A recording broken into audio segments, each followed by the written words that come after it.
ये कहानी केवल मनोरंजन के उद्देश्य से बनाई गई है। इसमें वर्णित सभी पात्र, स्थान, घटनाएं और परिस्थितियां पूरी तरह से लेखक की कल्पना मात्र हैं। इनका किसी भी वास्तविक व्यक्ति, स्थान, घटना या संस्था से कोई संबंध नहीं है। यदि कोई समानता संयोगवश प्रतीत होती है तो इसे मात्र एक संयोग समझा जाए। इस चैनल पर प्रस्तुत सभी कहानियां काल्पनिक या फिक्शन आधारित होती हैं। कृपया इन्हें केवल एक मनोरंजन सामग्री के रूप में लें और वास्तविकता से जोड़ने का प्रयास न करें। धन्यवाद। अध्याय 181। बूढ़ा आदमी बहुत अमीर था, लेकिन क्या वह और भी अमीर बनना चाहता है? कुछ औपचारिक बातों के बाद युवराज यादव ने अचानक अर्थपूर्ण स्वर में पूछा, क्या ये कहने की जरूरत भी है? अर्जुन कपूर ने पलटकर जवाब दिया, बेशक। अर्जुन कपूर और भी अमीर और ज्यादा प्रभावशाली बनना चाहता था। अगर उसके पास सैकड़ों अरब या यहाँ तक कि खरबों की संपत्ति होती तो चौधरी परिवार और रेड्डी परिवार को मिटाने के लिए उसे बस एक इशारा करना होता। फिर वह इतनी मेहनत क्यों करता? मिस्टर कपूर, मेरे पास पैसा कमाने का एक तरीका है। क्या आप इसे सुनने में रुचि रखते हैं? युवराज यादव ने फिर से पूछा। यही उसका अर्जुन कपूर से मिलने का सबसे महत्वपूर्ण उद्देश्य था, पैसा कमाने का तरीका। इस बार अर्जुन कपूर ने कोई जवाब नहीं दिया, क्योंकि उसे नहीं पता था कि युवराज यादव क्या करने वाला था या उसका असली उद्देश्य क्या था। क्या इस दुनिया में मुफ्त का खाना होता है? यह असंभव लगता था। अगर वाकई में कोई अमीर बनने का तरीका होता तो युवराज यादव खुद इसका आनंद क्यों नहीं लेता? आमतौर पर ऐसे लोग अपनी कमाई दूसरों से साझा नहीं करते। अगर वह इसे खुद नहीं रखता तो भी वह अपने परिवार और दोस्तों को अमीर बना सकता था। अर्जुन कपूर और युवराज यादव पहले कभी नहीं मिले थे, बस उसके बेटे की वजह से थोड़ा परिचय था। इसके अलावा यह उनकी पहली मुलाकात थी और युवराज यादव ने यह बात इतनी जल्दी कही, इसलिए अर्जुन कपूर को अभी अपनी रुचि दिखाने या असहमति जताने की जरूरत नहीं थी। सबसे अच्छा यही था कि वह चुप रहे और दूसरी पार्टी को असमंजस में रखे। जब अर्जुन कपूर ने देर तक कुछ नहीं कहा तो युवराज यादव थोड़ा अधीर हो गया और खुद ही समझाने लगा, मिस्टर कपूर, मैं दक्षिण पश्चिम में एक बड़े व्यापारी को जानता हूं जो बहुत शक्तिशाली है। हाल ही में वह कोलकाता प्रांत आया है और यहां एक कंपनी स्थापित करना चाहता है। लेकिन वह आखिरकार बाहरी आदमी है और उसे इस जगह के बारे में ज़्यादा जानकारी नहीं है। इसलिए वह एक मजबूत और प्रभावशाली व्यक्ति की तलाश कर रहा है जो संपर्कों वाला हो और उसके साथ मिलकर इस नई कंपनी की स्थापना कर सके। जैसा कि कहा जाता है, एक बाहरी ताकत स्थानीय दबंग को नहीं हरा सकती। इसलिए यह बाहरी व्यापारी जानता था कि अगर वह सीधे बाजार में उतरता है तो कोलकाता प्रांत में प्रतिस्पर्धा करके मुनाफा कमाना आसान नहीं होगा। यही वजह थी कि उसने एक ऐसे स्थानीय व्यक्ति को खोजने का विचार किया जिसके पास इस क्षेत्र में संपर्क और शक्ति हो। इस तरह दोनों पक्षों के लिए व्यापार करना आसान हो जाएगा। मैं मिस्टर यादव का मतलब समझ गया। अर्जुन कपूर ने सिर हिलाया। लेकिन मिस्टर यादव खुद इस बड़े व्यापारी के साथ सहयोग क्यों नहीं कर रहे और मेरी मदद क्यों मांग रहे हैं? अर्जुन कपूर ने तुरंत पूछा। ये सुनकर युवराज यादव थोड़ा असहज महसूस करने लगा। वास्तव में वह खुद ही इस सौदे में शामिल होना चाहता था। इसके लिए उसने उस व्यापारी से कई बार संपर्क भी किया था, लेकिन सफलता नहीं मिली। इस खबर के बारे में सिर्फ युवराज यादव को ही नहीं, बल्कि कोलकाता प्रांत के कई अन्य बड़े व्यापारियों को भी जानकारी थी। उनमें से एक, सुनील सक्सेना, युवराज यादव से भी अधिक ताकतवर था और उसने भी उस व्यापारी से साझेदारी का प्रस्ताव रखा था। युवराज यादव जानता था कि वह सुनील सक्सेना से अकेले मुकाबला नहीं कर सकता, इसलिए उसे एक साथी की जरूरत थी। काफ़ी सोच विचार के बाद उसे अपने बेटे से पता चला कि अर्जुन कपूर बेहद शक्तिशाली है। इसलिए उसने अर्जुन कपूर से सहयोग करने का फैसला किया। युवराज यादव ने अपनी योजना और सुनील सक्सेना के बारे में संक्षेप में अर्जुन कपूर को बताया। अगर यह कंपनी सफलतापूर्वक स्थापित हो जाती है और अच्छी तरह से चलती है तो से कम सालाना 20 अरब की आमदनी होगी। ये सबसे सुरक्षित अनुमान है, असल में इससे कहीं अधिक हो सकता है। इतनी बड़ी कमाई देखकर क्या मिस्टर कपूर को लालच नहीं आएगा? युवराज यादव ने अर्जुन कपूर को मुनाफे का लालच देकर आकर्षित करने की कोशिश की। लाभ वास्तव में काफ़ी बड़ा था, लेकिन अर्जुन कपूर कोई ऐसा व्यक्ति नहीं था जो आसानी से लाभ के झांसे में आ जाए। जितना बड़ा लाभ उतना ही बड़ा जोखिम, इसलिए उसे और ज़्यादा सतर्क रहना होगा। यह नई कंपनी किस उद्योग में काम करेगी? अर्जुन कपूर ने पूछा। नवीन ऊर्जा उद्योग में, युवराज यादव ने जवाब दिया। इसके बाद अर्जुन कपूर ने कुछ और सवाल पूछे और युवराज यादव के जवाब संतोषजनक थे। सिस्टम मिशन सक्रिय, डिंग, अस्थायी मिशन जारी। युवराज यादव के साथ पुणे जाकर दक्षिण पश्चिम के व्यापारी से मिलो और इस योजना की व्यवहार्यता की पुष्टि करो। मिशन इनाम, शीर्ष स्तर का वाद्ययंत्र कौशल, पियानो, वायलिन, गूंजहिन, गुचिन सहित 10 वाद्ययंत्रों में महारत। मिशन इनाम, 139 अनुभव अंक। यह मिशन देखकर अर्जुन कपूर का जोश बढ़ गया। अच्छा संयोग है, मेरे पास आज समय है, चलिए चलते हैं। मिस्टर कपूर के पास आज समय है, ये बहुत अच्छा है। मैं अभी हाई स्पीड ट्रेन का टिकट बुक करता हूँ। ट्रेन की जरूरत नहीं, हम प्राइवेट जेट से जाएंगे। ये सुनकर युवराज यादव दंग रह गया। जब वे मुंबई हवाई अड्डे पहुंचे और अर्जुन कपूर के प्राइवेट जेट को देखा तो युवराज यादव स्तब्ध रह गया। अध्याय 182। विमान इतना बड़ा था कि यह बड़ा नहीं था। युवराज यादव स्तब्ध होकर विमान को देख रहे थे। अर्जुन कपूर का निजी जेट अब तक देखे गए किसी भी निजी जेट से 2 गुना बड़ा था। कुछ देर तक युवराज यादव ने जिज्ञासापूर्वक विमान को देखा और फिर पूछा, मिस्टर कपूर, आपका प्राइवेट जेट कौन सा मॉडल है? ये गल्फस्ट्रीम का G650ER मॉडल है। अर्जुन कपूर ने सहजता से जवाब दिया। क्या ये वही विश्व प्रसिद्ध गल्फस्ट्रीम G650ER प्राइवेट जेट है? युवराज यादव चौंक गए। उन्होंने गल्फस्ट्रीम G650ER के बारे में सुना था। कहा जाता था कि यह जेट दुनिया के सबसे अमीर लोगों द्वारा पसंद किया जाता है, लेकिन उन्हें यह उम्मीद नहीं थी कि अर्जुन कपूर के पास भी ऐसा एक विमान होगा। मिस्टर कपूर वाकई अद्भुत हैं, युवराज यादव ने मन ही मन सोचा। अर्जुन कपूर के साथ सहयोग करना निश्चित रूप से सही निर्णय था। चलो बॉस यादव, कहकर अर्जुन कपूर सबसे पहले विमान में चढ़ गए। पहले से तैयार क्रू मेंबर्स ने उनका स्वागत किया और कोट संभाल लिया। आने से पहले ही अर्जुन कपूर ने कैप्टन से संपर्क कर लिया था और पुणे के लिए उड़ान की तैयारी करवा दी थी। कुछ ही समय में विमान ने उड़ान भरी और सीधे पुणे की ओर बढ़ गया। साधारण अमीरी का जीवन। दोपहर में विमान में अर्जुन कपूर और युवराज यादव ने हल्का भोजन किया। Australian lobster, Alba white truffle, पल्स टजिन caviar, premium French foie gras आदि। अर्जुन कपूर का निजी जेट हमेशा सबसे बेहतरीन खाद्य सामग्री से सुसज्जित रहता था ताकि किसी भी समय अचानक यात्रा करनी पड़े तो भोजन की कोई कमी न हो। ये साधारण और सादगीपूर्ण अमीरों का जीवन था।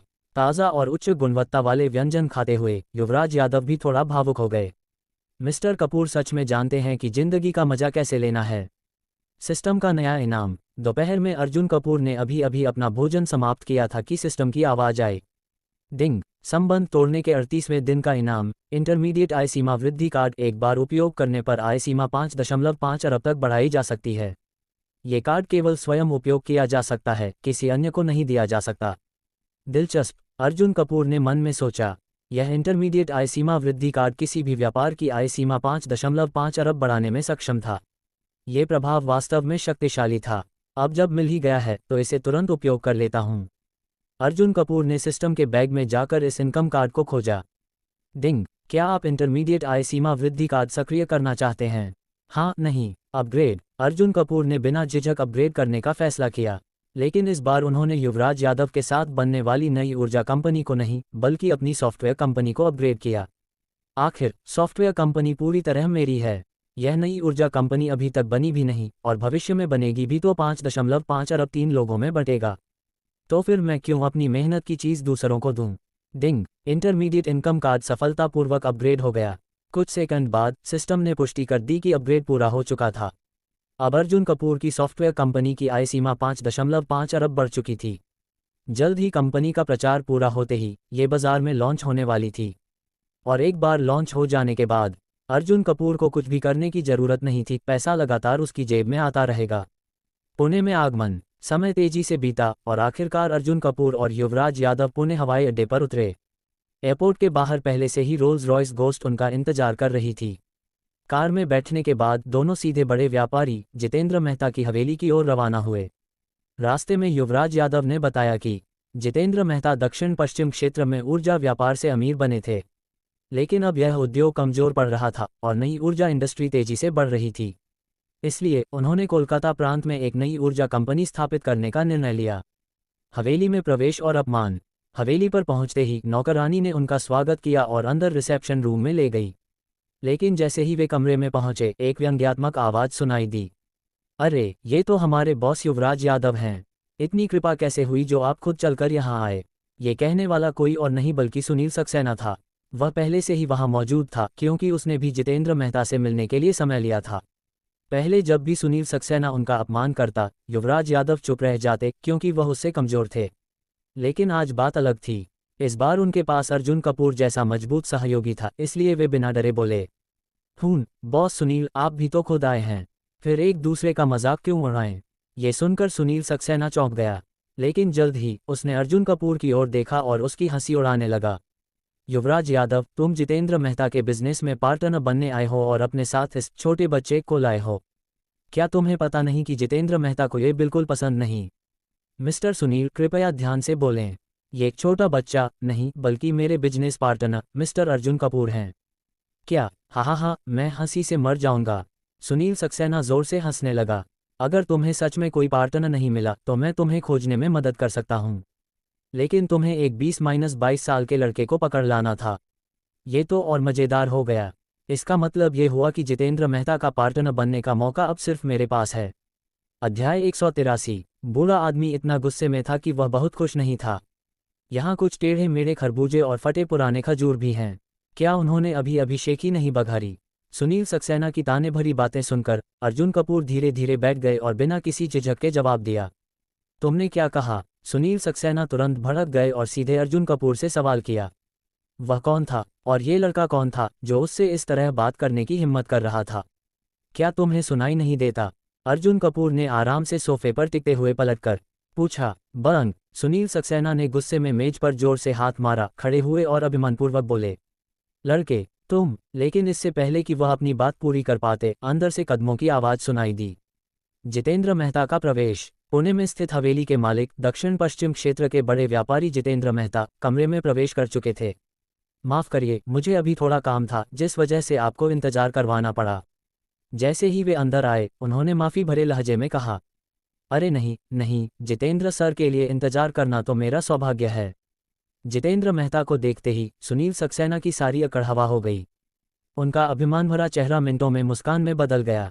उनका चेहरा बदलने की स्पीड इतनी तेज थी कि यह एक्टिंग पढ़ने वाले छात्रों के लिए एक केस स्टडी बन सकता था। ये देखकर अर्जुन कपूर ने सिर हिलाया। किसी को खुश करने की इतनी कोशिश करना व्यर्थ है। सवाल यह नहीं है कि वह इसमें सफल होगा या नहीं, बल्कि यह है कि अगर वह सफल भी हो जाए तो भी वे दोनों साझेदार होंगे और बराबर होंगे। अगर कोई व्यक्ति खुद ही अपनी स्थिति कम कर देता है तो भविष्य में कंपनी के नियंत्रण पर उसका कोई अधिकार नहीं रहेगा। औपचारिक परिचय। बॉस जितेंद्र, मैं आपको अपना सहयोगी बॉस अर्जुन, मिस्टर अर्जुन कपूर से मिलवाना चाहता हूँ। युवराज यादव आगे बढ़े और अर्जुन कपूर का परिचय करवाया। ओह, बॉस अर्जुन, बहुत अच्छा लगा आपसे मिलकर। जितेंद्र मेहता ने गर्मजोशी से हाथ बढ़ाया। बॉस जितेंद्र, नमस्कार। दोनों ने हाथ मिलाया। मुझे जाने की जरूरत है। तभी सुनील सक्सेना ने तुरंत बात बदलते हुए पूछा। बॉस जितेंद्र, आपने कहा था कि आपको कुछ कहना था। शायद मैं आपकी मदद कर सकूं। ओह, यह कोई बड़ी बात नहीं है। असल में मेरी कंपनी को दक्षिण पश्चिम में एक छोटा सा मुद्दा हुआ है और मुझे तुरंत वहां जाना होगा। दुर्भाग्यवश आज दक्षिण पश्चिम के लिए कोई फ्लाइट उपलब्ध नहीं है। मुझे कल तक इंतजार करना पड़ेगा, जितेंद्र मेहता ने निराशा के साथ कहा। सुनील सक्सेना का दांव। ओह, कंपनी में दिक्कत आई है। यह इंतजार नहीं कर सकता। बॉस जितेंद्र, मेरे पास एक प्राइवेट जेट है। मैं तुरंत व्यवस्था करता हूं और आप आज दोपहर ही दक्षिण पश्चिम जा सकते हैं। सुनील सक्सेना ने गर्व से कहा। वास्तव में उनके पास कोई प्राइवेट जेट नहीं था। हालांकि पैसा उनके पास कमी नहीं थी, लेकिन समस्या ये थी कि वह ज़्यादातर समय दक्षिण पश्चिम में ही रहते थे और बाहर कम ही जाते थे। अगर वह प्राइवेट जेट खरीदते तो शायद साल में एक बार भी इस्तेमाल नहीं करते और मेंटेनेंस कॉस्ट काफ़ी ज़्यादा होती। इसलिए ये खरीदना समझदारी नहीं थी। मिस्टर सुनील के पास प्राइवेट जेट है। जितेंद्र मेहता की आंखें चमक उठीं। हाँ बॉस जितेंद्र, मेरा private jet Bombardier challenger 350 model है, जो 8 लोगों को समायोजित कर सकता है। इसमें एक बड़ा केबिन और आरामदायक लेदर सोफे भी हैं। सुनील सक्सेना ने गर्व से अपने विमान के बारे में बताया। युवराज यादव का डर। युवराज यादव तनाव में आ गए। अगर जितेंद्र मेहता ने सच में सुनील सक्सेना के विमान से दक्षिण पश्चिम की यात्रा की तो वह सुनील का एक छोटा सा एहसान मान लेंगे, और जब साझेदारी का समय आएगा तो वह शायद सुनील की ओर झुक सकते हैं। ये हमारे लिए अच्छा संकेत नहीं है। नहीं, मुझे ये रोकना होगा, लेकिन ये करना मुश्किल नहीं है। आखिरकार हमारे पास भी प्राइवेट जेट है और वह है गल्फस्ट्रीम G650ER, जो सुनील के चैलेंजर 350 से कहीं बेहतर है। अर्जुन कपूर की सहमति। युवराज यादव ने अर्जुन कपूर की ओर देखा, जिसका मतलब साफ था। अर्जुन कपूर ने हल्का सिर हिलाया। केवल एक उड़ान का खर्च कुछ लाख रुपए होगा, लेकिन अगर इससे 20 अरब का व्यापार मिल सकता है तो यह एक बेहतरीन सौदा है। बॉस जितेंद्र, हमारे मिस्टर अर्जुन के पास भी एक प्राइवेट जेट है, गल्फस्ट्रीम G650ER, जो तेज, सुरक्षित और अधिक शानदार है। युवराज यादव ने गर्व से कहा। ओह, मिस्टर अर्जुन के पास गल्फस्ट्रीम G650ER है। जितेंद्र मेहता का उत्साह बढ़ गया। हाँ, मैंने कुछ समय पहले खरीदा था। अर्जुन कपूर ने सहजता से जवाब दिया। मैं कुछ दिन पुणे में रहूंगा, इसलिए आप इसे अस्थायी रूप से उपयोग कर सकते हैं। बहुत बहुत धन्यवाद मिस्टर अर्जुन। जितेंद्र मेहता ने कृतज्ञता व्यक्त की। मुझे ये देखने का मौका मिलेगा कि विश्व प्रसिद्ध गल्फस्ट्रीम G650R का अनुभव कैसा है। अगर पसंद आया तो मैं भी एक खरीदने पर विचार करूंगा। सुनील सक्सेना का पलटवार। ये देखते ही सुनील सक्सेना का चेहरा उतर गया। स्थिति मेरे खिलाफ जा रही है, मुझे इसे बचाना होगा। बॉस जितेंद्र, अगर आप मेरे साथ साझेदारी करना चाहते हैं तो आपके साथी के पास मजबूत आर्थिक स्थिति होनी चाहिए। मुझे लगता है कि मेरे पास ये क्षमता है, लेकिन युवराज यादव के लिए ये कहना मुश्किल है। हम क्यों नहीं कह सकता? अगर मेरे पास क्षमता नहीं है तो मेरे पास मिस्टर अर्जुन है और हम साझेदार हैं। आपके पास वित्तीय ताकत है, ये कैसे साबित कर सकते हैं? कैसे साबित कर सकता हूँ? सुनील सक्सेना मुस्कुराए, जैसे वह इसी पल का इंतजार कर रहे थे। मुझे माफ़ करना, मैंने हाल ही में एक विशेष बैंक कार्ड प्राप्त किया है। उन्होंने धीरे से एक काले रंग का बैंक कार्ड टेबल पर रखा। जितेंद्र मेहता और युवराज यादव आश्चर्यचकित रह गए। युवराज यादव का चेहरा फौरन बदल गया। ये बुरा हो सकता है। अध्याय 184। बूढ़ा आदमी बहुत खुश था। मिस्टर सुनील वास्तव में Westminster bank Mastercard black card के मालिक हैं। मुझे माफ़ करें, मुझे माफ़ करें। ये देखकर जितेंद्र मेहता भी दंग रह गए। सुनील सक्सेना का ब्लैक कार्ड कोई साधारण कार्ड नहीं था, बल्कि ये दुनिया के शीर्ष 10 ब्लैक कार्डों में से एक था, Westminster bank Mastercard black card. क्या ख्याल है बॉस युवराज? मेरा यह Westminster bank Mastercard black card मेरी वित्तीय स्थिति साबित करने के लिए पर्याप्त है ना? सुनील सक्सेना ने घमंड से कहा और युवराज यादव पर तीखी नज़र डाली। युवराज यादव कुछ देर के लिए चुप हो गए। आखिर मैंने ये सवाल पूछा ही क्यों? अब जब सुनील सक्सेना ने ये कार्ड दिखा दिया था तो युवराज यादव खुद को असहज महसूस कर रहे थे। सच तो ये था कि उनके पास भी एक ब्लैक कार्ड था, लेकिन वह काफ़ी साधारण ब्लैक कार्ड था और सुनील सक्सेना के कार्ड के सामने कुछ भी नहीं था। अगर वे इसे बाहर निकालते तो ये केवल शर्मिंदगी की बात होती। मुझे लगता है कि मैं मिस्टर जितेंद्र का पार्टनर बनने के लिए बॉस युवराज और इस मिस्टर अर्जुन से ज़्यादा उपयुक्त हूँ। सुनील सक्सेना ने मुस्कराते हुए कहा। इसके पास खड़े जितेंद्र मेहता ने अपनी ठुड्डी पर हाथ रखा और चुपचाप सोचने लगे। अर्जुन कपूर का जवाब। बॉस युवराज, मिस्टर अर्जुन, क्या आपको नहीं लगता कि मैं सही कह रहा हूँ? सुनील सक्सेना ने अर्जुन कपूर और युवराज यादव को चुनौती दी। युवराज यादव चुप थे, उनका चेहरा फीका पड़ चुका था। उन्हें कोई जवाब नहीं सूझ रहा था।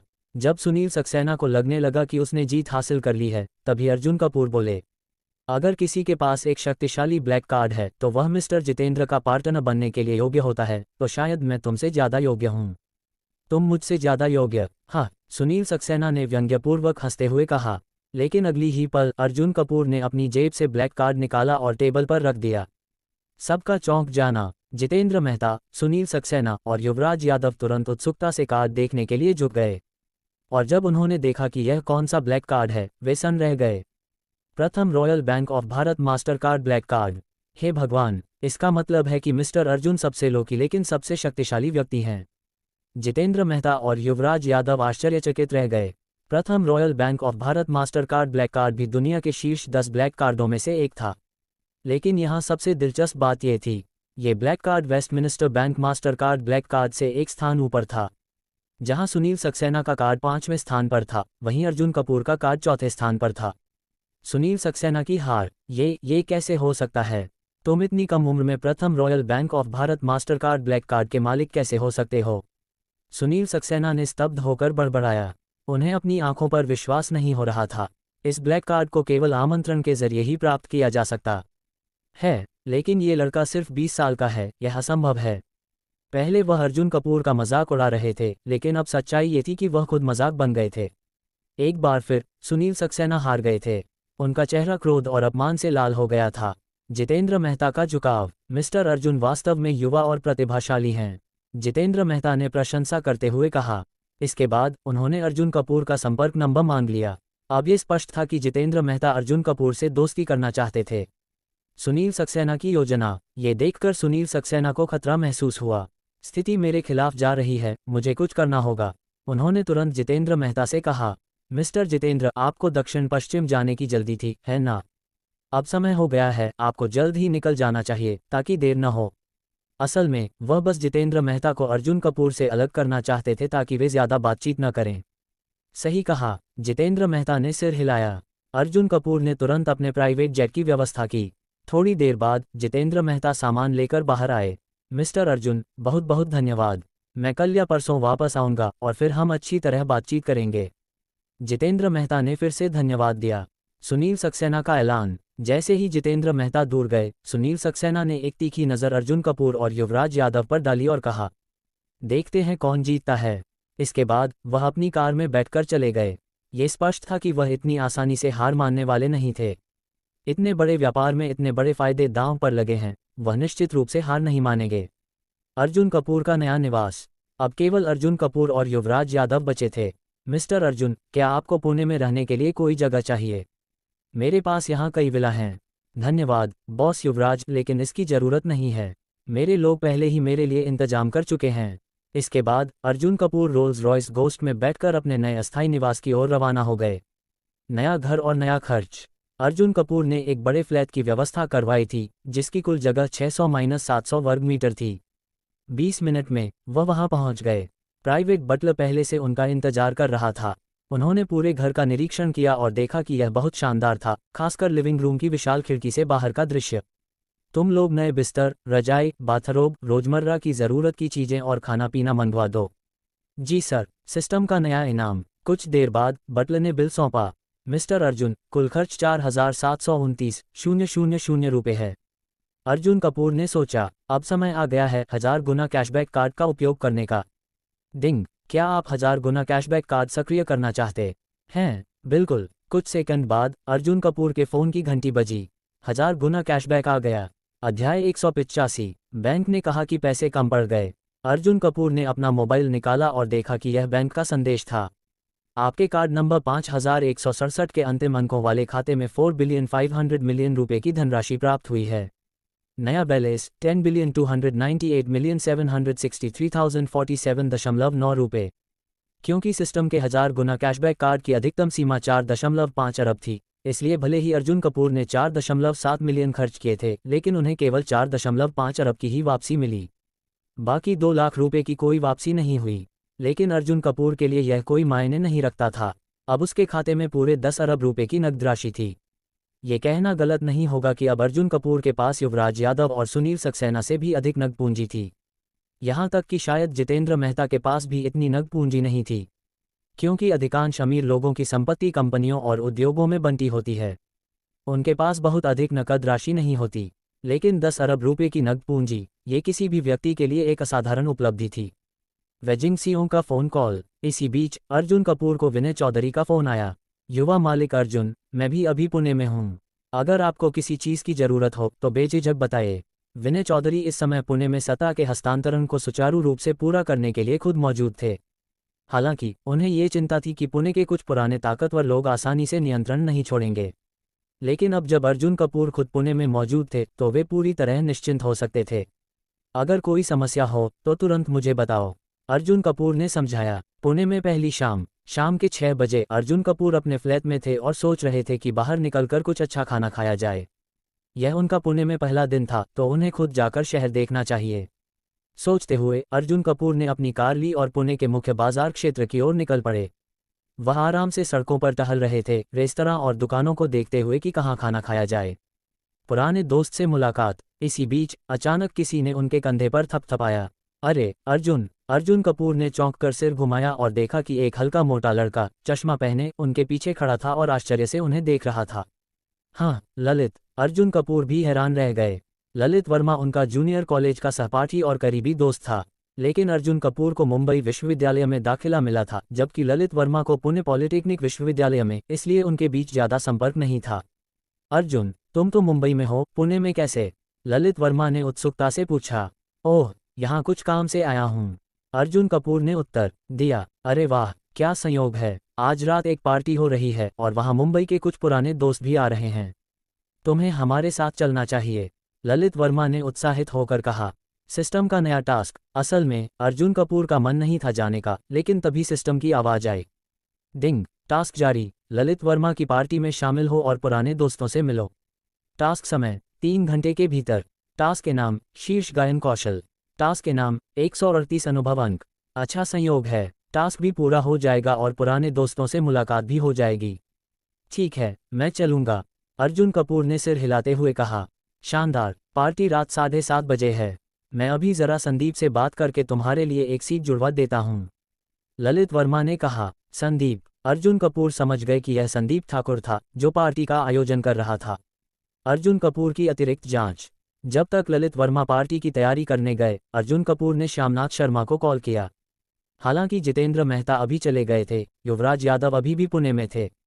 अर्जुन कपूर यह सुनिश्चित करना चाहते थे कि वह एक भरोसेमंद व्यक्ति थे या नहीं।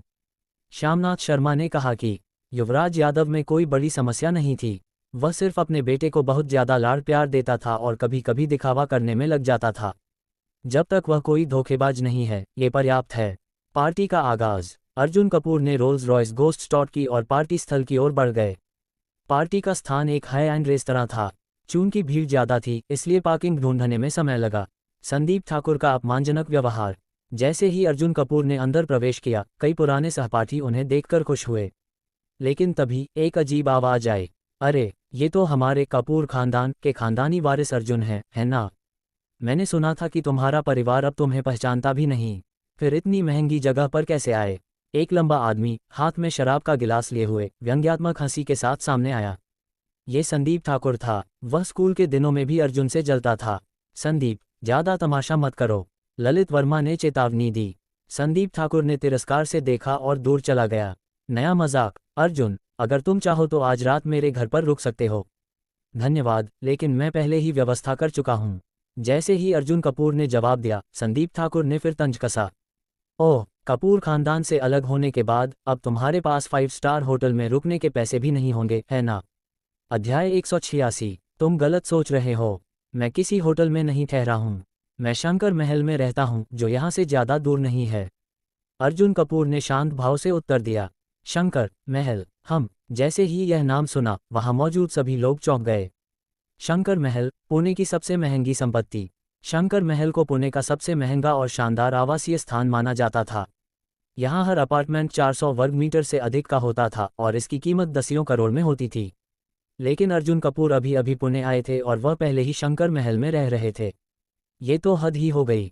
संदीप ठाकुर भी स्तब्ध रह गए। पुणे का सबसे महंगा 5 स्टार होटल भी शंकर महल की लग्जरी से मेल नहीं खा सकता था। और अर्जुन कपूर, वह वहां रह रहा था।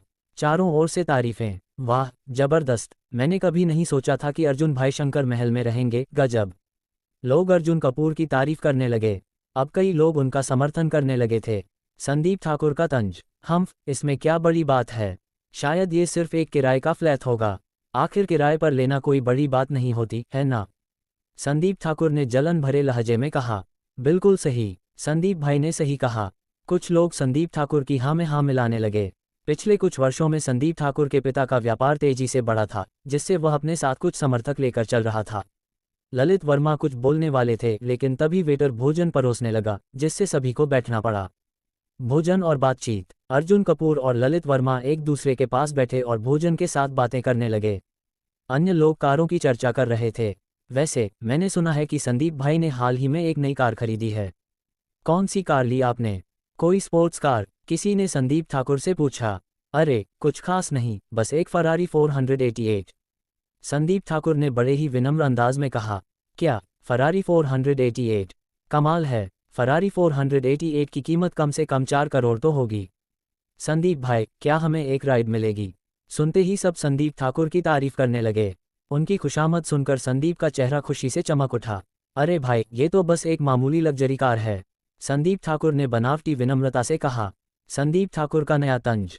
वैसे अर्जुन भाई, तुम पुणे में नए आए हो, शायद तुम्हारे पास यहाँ कार नहीं होगी। अगर चाहो तो मैं अपनी पुरानी पॉश 911 तुम्हें उधार दे सकता हूँ। संदीप ठाकुर ने झूठी उदारता दिखाते हुए कहा। अर्जुन कपूर का जवाब, नहीं, मेरे पास अपनी कार है। अर्जुन कपूर ने सीधा जवाब दिया। ओह, अर्जुन भाई के पास भी कार है? तो फिर इतनी शानदार जगह में रहने वाले अर्जुन भाई की कार भी जरूर शानदार होगी। कम से कम मेरी फरारी 488 से कम नहीं होगी। तो बताओ अर्जुन भाई, कौन सी कार चलाते हो? संदीप ठाकुर ने व्यंग्यपूर्वक पूछा। सबकी उत्सुकता। अब सभी लोग अर्जुन कपूर की कार के बारे में सुनने को उत्सुक हो गए।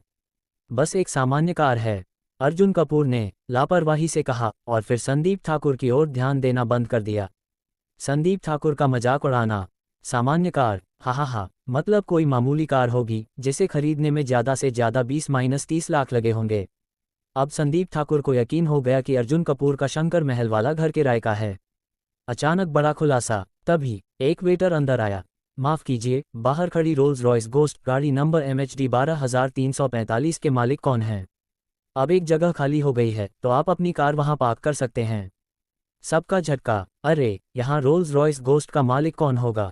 हाँ, वो कोई बड़ा आदमी होगा, यहाँ कोई इतना अमीर नहीं हो सकता। लोग ये कह ही रहे थे कि अर्जुन कपूर ने हल्के से कहा, वो रोल्स रॉयस गोस्ट मेरी है। सन्नाटा छा गया, सभी लोग सदमे में पड़ गए। क्या रोल्स रॉयस गोस्ट तुम्हारी है? हे भगवान, रोल्स रॉयस गोस्ट की कीमत 7 करोड़ से कम नहीं होती। सबका रुख बदलना, अर्जुन भाई आप तो कमाल हैं। रोल्स रॉयस को सामान्य कार कहते हो? ये तो पैसे फेंकने जैसी बात हुई। अब सभी लोग अर्जुन कपूर की तारीफ करने लगे। संदीप ठाकुर की हार। संदीप ठाकुर जो अभी तक खुद को सबसे अमीर मान रहा था, अब उसका चेहरा पीला पड़ गया। उसकी फरारी 488 अब कोई मायने नहीं रखती थी। तो रोल्स रॉयस गोस्ट ही सामान्य कार थी। अब किसी को संदीप ठाकुर की फरारी में दिलचस्पी नहीं थी। वह झेप गया और अपनी नज़रें झुका लीं। अर्जुन कपूर ने अपनी चाबियां वेटर को दी और कहा, गाड़ी पार्क कर दो। ललित वर्मा की ईमानदारी। अर्जुन भाई, मुझे नहीं पता था कि तुम इतने अमीर हो जाओगे।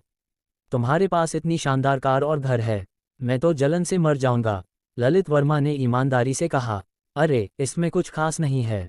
अर्जुन कपूर ने सिर हिलाया। सिस्टम इनाम। तभी सिस्टम की आवाज आई, डिंग। ललित वर्मा के साथ पार्टी में भाग लेने का मिशन पूरा। इनाम प्राप्त, शीर्ष गायन कौशल।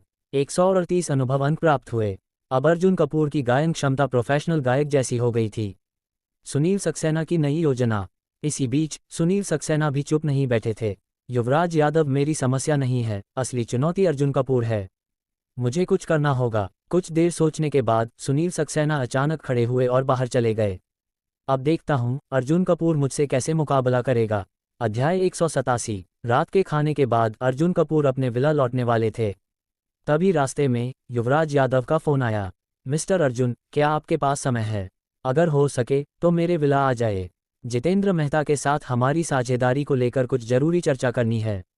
आपका विला कहाँ है? अर्जुन कपूर ने पूछा। पता जानने के बाद उन्होंने देखा कि युवराज यादव का विला शंकर महल के पास ही था, इसलिए उन्होंने तुरंत हामी भर दी। अवांछित मेहमान। अर्जुन कपूर अभी युवराज यादव के विला पहुंचे ही थे कि दरवाजे पर दस्तक हुई।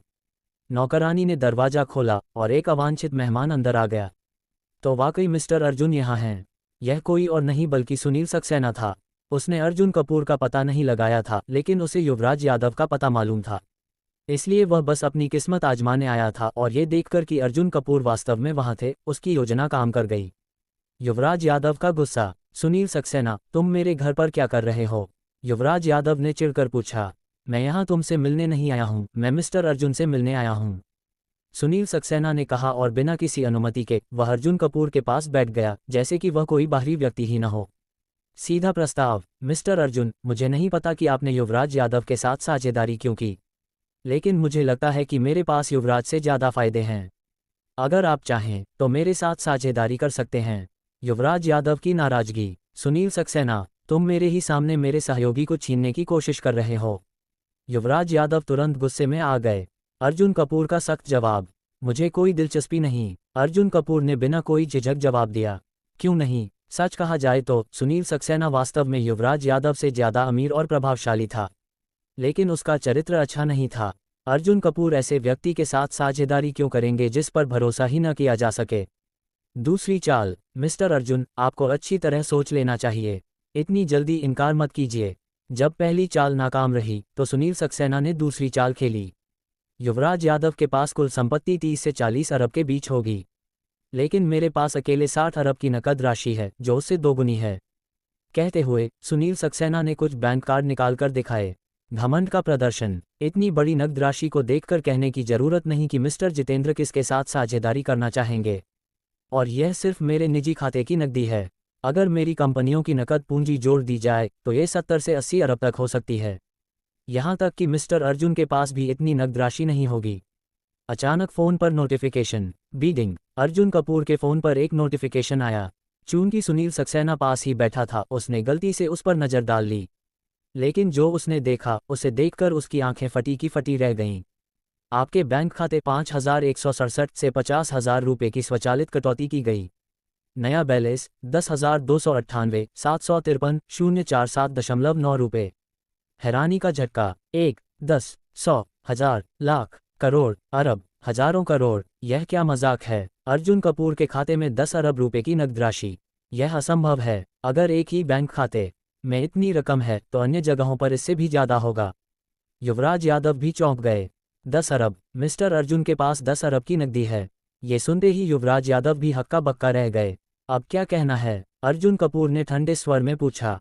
अब सुनील सक्सेना पूरी तरह अपमानित महसूस कर रहा था। उसके 6 अरब की नकदी अर्जुन कपूर के 10 अरब के आगे कुछ भी नहीं थी। फोन नोटिफिकेशन की असलियत, अर्जुन कपूर ने अपना फोन देखा। 50,000 रुपये की स्वचालित कटौती। ये बस उनके मुंबई स्थित विला का बिजली बिल था। सुनील सक्सेना की आखिरी चाल। अब सुनील सक्सेना के पास एक ही विकल्प बचा था, गुंडों की मदद लेना। ये पुणे है, तुम्हारा मुंबई नहीं। यह मेरी जमीन है, सुनील सक्सेना ने जोर से कहा। युवराज यादव का विरोध, तुम हद पार कर रहे हो सुनील, ये तुम्हारी जमीन नहीं है। युवराज यादव गुस्से से बोले और उन्होंने अपने 3-4 अंगरक्षकों को बुला लिया। अचानक दरवाजा खुला। 3-4 लोग, हा, क्या इन्हीं से मुझसे भिड़ने की उम्मीद कर रहे हो। सुनील सक्सेना ने बड़े ही अभिमान से हंसी उड़ाई। अंदर आओ। धड़ाम, दरवाजा जोर से खुल गया और 20-30 गुंडे अंदर घुस आए। वे अर्जुन कपूर और युवराज यादव को चारों तरफ से घेर चुके थे। स्थिति बिगड़ गई। युवराज यादव के विला के अंदर ही 20-30 गुंडे थे और बाहर उससे भी ज्यादा लोग खड़े थे। अब तुम लोग क्या करोगे, सुनील सक्सेना ने घमंड से कहा। अचानक एक रहस्यमयी व्यक्ति अंदर आया। अब खेल शुरू होगा। सुनील सक्सेना की आंखों में एक खतरनाक चमक थी।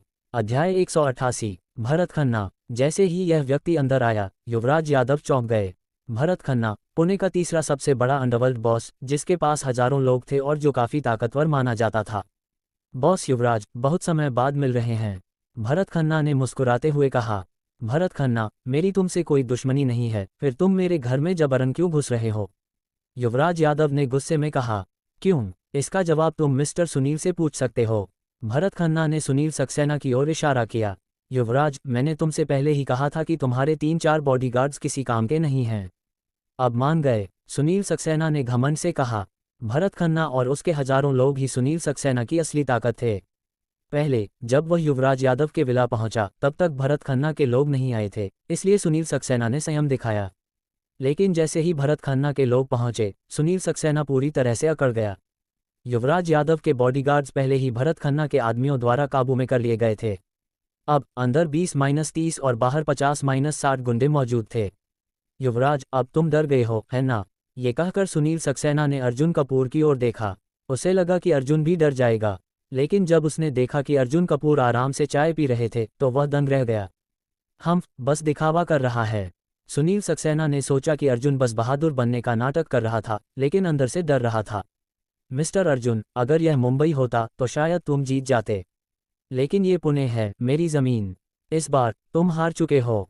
मैं हार चुका हूँ, इतना आसान नहीं है। और किसने कहा कि पुणे सिर्फ तुम्हारी जमीन है, अर्जुन कपूर ने मुस्कराते हुए पूछा।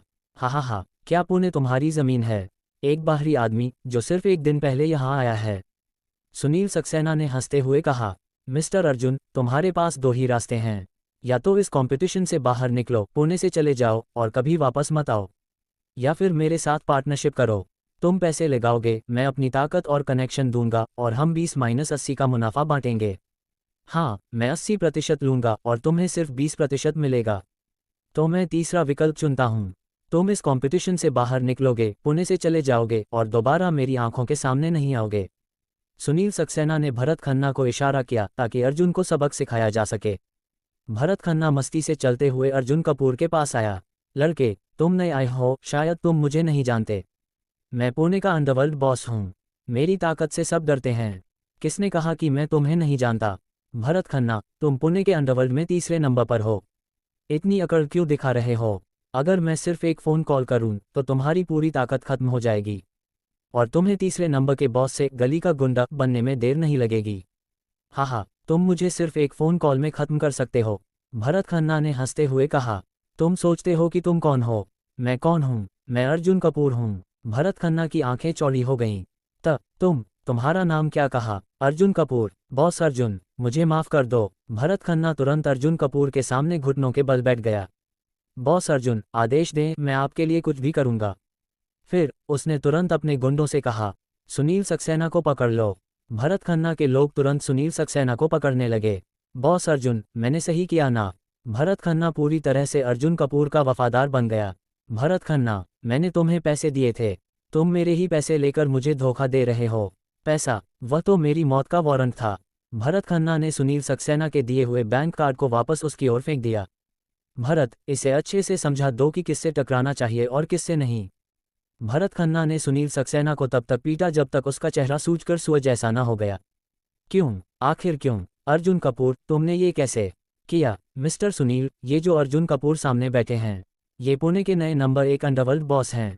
क्या? सुनील सक्सेना पूरी तरह स्तब्ध रह गया। अध्याय 189। अर्जुन कपूर पुणे का नंबर 1 अंडरग्राउंड बॉस है, ये कैसे हो सकता है? सुनील सक्सेना चौंक कर बोला। क्यों? क्या तुम मिस्टर अर्जुन की पहचान को लेकर शक कर रहे हो? सुनील सक्सेना की बात सुनकर भरत खन्ना ने मुट्ठी भींच ली और ठंडे स्वर में कहा, न न न। सुनील सक्सेना ने जल्दी से सिर हिलाया। वह पहले ही भरत खन्ना के हाथों पिट चुका था, अब उसकी हिम्मत नहीं थी कि वह कुछ और बोले। अब वह पूरी तरह से मान चुका था कि अर्जुन कपूर ही पुणे का नंबर 1 अंडरग्राउंड बॉस है। युवराज यादव की खुशी। युवराज यादव के चेहरे पर खुशी झलकने लगी। उसे खुद नहीं पता था कि मिस्टर अर्जुन की इतनी खतरनाक पहचान है। अब मिस्टर अर्जुन के प्रभाव से जितेंद्र मेहता के साथ उनकी साझेदारी पक्की थी। सुनील सक्सेना की हार। अब भी तुम्हें लगता है कि पुणे सिर्फ तुम्हारी जमीन है? अर्जुन कपूर ने सुनील सक्सेना की ओर देखा। नहीं। सुनील सक्सेना इतना डर गया कि उसने तुरंत सिर हिला दिया। अब उसे अपनी सबसे बड़ी गलती का एहसास हो रहा था। अगर उसे पहले पता होता कि अर्जुन कपूर ही पुणे का नया अंडरग्राउंड बॉस है तो वह कभी भी उसे चुनौती देने की हिम्मत नहीं करता। युवराज यादव का ताना। क्या हुआ सुनील? अभी तक तो बहुत अकड़ रहे थे, अब क्या हुआ? तुमने मुझे और मिस्टर अर्जुन को धमकी दी थी, अब इतनी कायरता क्यों? गुल्प। सुनील सक्सेना तुरंत अर्जुन कपूर के सामने घुटनों पर गिर गया। माफ कर दीजिए मिस्टर अर्जुन, मैंने आपको पहचाना नहीं, मुझसे बहुत बड़ी गलती हो गई। मैं इस साझेदारी से बाहर हो रहा हूँ, पुणे छोड़ दूंगा, बस मेरी जान बख्श दीजिए। अब सुनील सक्सेना पूरी तरह हार मान चुका था। दफा हो जाओ, अर्जुन कपूर ने हाथ हिलाते हुए कहा। धन्यवाद मिस्टर अर्जुन, धन्यवाद। सुनील सक्सेना तुरंत वहां से भाग निकला। भरत खन्ना की चेतावनी। थोड़ी देर बाद भरत खन्ना थोड़ा हिचकिचाया और फिर धीरे से बोला, बॉस अर्जुन, मुझे नहीं पता कि मुझे ये कहना चाहिए या नहीं। बोलो। अर्जुन कपूर ने सिर हिलाया। बॉस अर्जुन, गौरव चौहान हमेशा से पुणे का नंबर 1 अंडरग्राउंड बॉस बनना चाहता था। अब जब आपने हाल ही में सत्ता संभाली है तो स्थिति अभी अस्थिर है। मुझे लगता है कि गौरव चौहान कोई न कोई मुसीबत जरूर खड़ी करेगा। भरत खन्ना ने सावधान किया। गौरव चौहान पुणे का दूसरा सबसे ताकतवर अंडरग्राउंड बॉस था। भरत खन्ना की तुलना में वह कहीं अधिक शक्तिशाली था।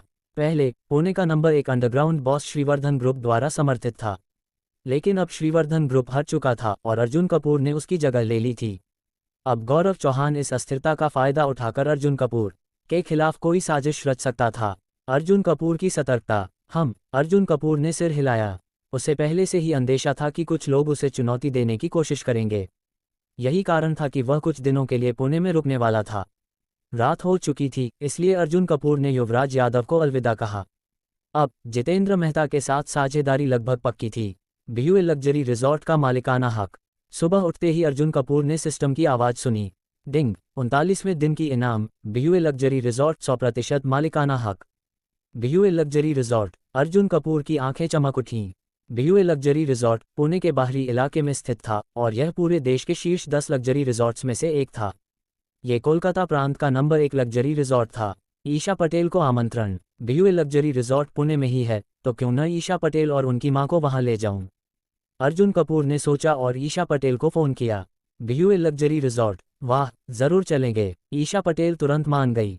कुछ दिन पहले वह अपनी मां के साथ मुंबई के दर्शनीय स्थलों का आनंद ले रही थी और अब उसे नहीं पता था कि आगे कहां जाना है।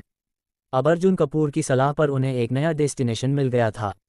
दिया पटेल की जिद। भाई जी, हम लोग आज रात की ट्रेन से पुणे चलें। दिया पटेल ने फोन पकड़कर पूछा। कोई ज़रूरत नहीं, मैं प्राइवेट जेट भेज रहा हूं। अर्जुन कपूर ने जवाब दिया। आज सुबह जितेंद्र मेहता के लिए भेजा गया प्राइवेट जेट वापस आ चुका था। वाह, भाई जी के पास प्राइवेट जेट भी है। दिया पटेल बहुत उत्साहित हो गई। अब यात्रा करना बहुत आसान और शानदार होने वाला था। अर्जुन कपूर ने थोड़ी और बातें की और फिर फोन रख दिया। महत्वपूर्ण बैठक। दोपहर 1:30 बजे अर्जुन कपूर युवराज यादव के साथ जितेंद्र मेहता से मिलने पहुंचे। मिस्टर अर्जुन, प्राइवेट जेट के लिए धन्यवाद, इससे मेरा काम जल्दी पूरा हो गया। जितेंद्र मेहता ने अर्जुन से हाथ मिलाते हुए कहा। अब साझेदारी की औपचारिक चर्चा शुरू हुई। जैसे ही अर्जुन कपूर ने कुछ महत्वपूर्ण सवाल पूछने शुरू किए, सिस्टम की आवाज़ फिर से आई। अध्याय 190। नया साल आ गया था और एक नई शुरुआत हो चुकी थी। डिंग। युवराज यादव के साथ पुणे जाकर दक्षिणी क्षेत्र के बड़े व्यापारी से मिलकर सौदे की संभावनाएं जांचने का कार्य पूरा हुआ। बधाई हो, आपको मिला शीर्ष संगीत वाद्ययंत्र दक्षता। अब आप वायलिन, पियानो, संतूर, सरोद सहित 10 वाद्ययंत्रों में निपुण हैं। बधाई हो, आपको मिला 139 अनुभव अंक। अस्थायी कार्य पूरा हो चुका था। एक विशाल ज्ञान की लहर अर्जुन कपूर के दिमाग में समा गई और एक पल में अर्जुन कपूर संगीत का मास्टर बन गया। अब अर्जुन कपूर ने संगीत, शतरंज, चित्रकला और सुलेख की चारों कलाओं में महारत हासिल कर ली थी। भविष्य में जब वह अपने ससुराल वालों से मिलेगा तो उसकी यह बहुमुखी प्रतिभा उसे एक आदर्श दामाद बनाएगी। साझेदारी की बातचीत। मिस्टर अर्जुन, मेरी योजना यह है। फिलहाल पुणे में जितेंद्र मेहता ने चर्चा शुरू की। कुछ समय की बातचीत के बाद सुनील सक्सेना के बाहर हो जाने से जितेंद्र मेहता ने अर्जुन कपूर और युवराज यादव के साथ साझेदारी करने का फैसला किया। पर एक बात पहले साफ कर देता हूं मिस्टर अर्जुन, पहले मैंने 20 अरब का अनुमान दिया था, लेकिन ये सिर्फ सबसे सतर्क अनुमान था। अगर सब कुछ सही से चला तो मुनाफा 30 से 40 अरब तक भी जा सकता है। इसलिए प्रारंभिक निवेश भी ज्यादा होगा। मैं 8 से 10 अरब की लागत का अनुमान लगा रहा हूं। इसमें से आधा मैं दूंगा और बाकी आधा मिस्टर अर्जुन के पास से आएगा। जितेंद्र मेहता ने अपनी शर्तें रखीं। बॉस जितेंद्र, आप मिस्टर अर्जुन की ताकत को कम आंक रहे हैं। सिर्फ 40 से 50 अरब की पूंजी कोई बड़ी बात नहीं। युवराज यादव ने तुरंत जवाब दिया।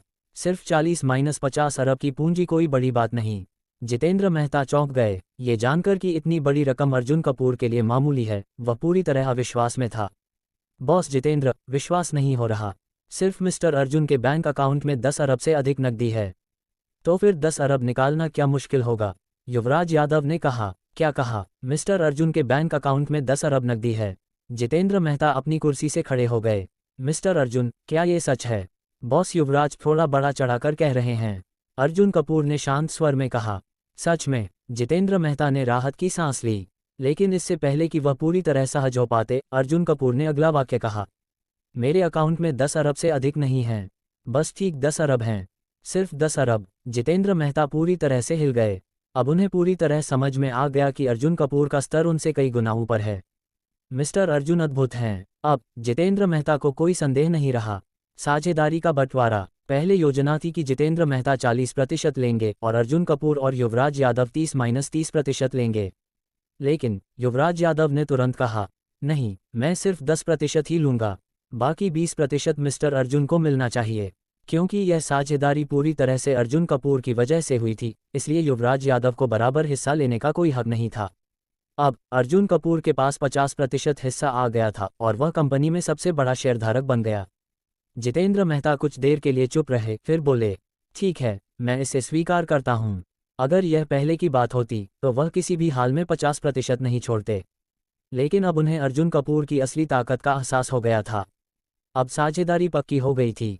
गौरव चौहान की चाल। जब अर्जुन कपूर और जितेंद्र मेहता बैठक में व्यस्त थे, तब पुणे के बाहरी इलाके में स्थित एक हवेली में गौरव चौहान एक बड़ी साजिश रच रहा था। भाई, अर्जुन कपूर को चुनौती देना आसान नहीं होगा, गौरव चौहान के सैन्य सलाहकार ने सुझाव दिया। मैं मानता हूं कि अर्जुन कपूर साधारण आदमी नहीं है, लेकिन मैं भी कोई आसान प्रतिद्वंदी नहीं हूं। पहले अमित वर्मा के रहते उसने मुझे दबा दिया था, लेकिन अब अमित वर्मा जा चुका है और श्रीवर्धन ग्रुप भी हट चुका है। अर्जुन कपूर अभी नया है, वह इस इलाके को पूरी तरह से नहीं समझता। यही हमारा सबसे बड़ा मौका है। गौरव चौहान पूरी तरह से उत्साहित था। लेकिन भाई, मुझे पता है तुम क्या कहने वाले हो। तुम सोच रहे हो कि अर्जुन कपूर के पीछे कौन सी ताकत है। लेकिन क्या मेरे पीछे खड़ी ताकत साधारण है? यह मेरा आखिरी मौका है और सबसे सही मौका भी। मैंने तय कर लिया है, मुझे अर्जुन कपूर के खिलाफ कार्यवाही करनी होगी, गौरव चौहान ने आत्मविश्वास से कहा। फिर वह अपने सैन्य सलाहकार के पास गया और धीरे से फुसफुसाया, मैं तुम्हें एक बहुत महत्वपूर्ण चीज़ सौंपने जा रहा हूँ।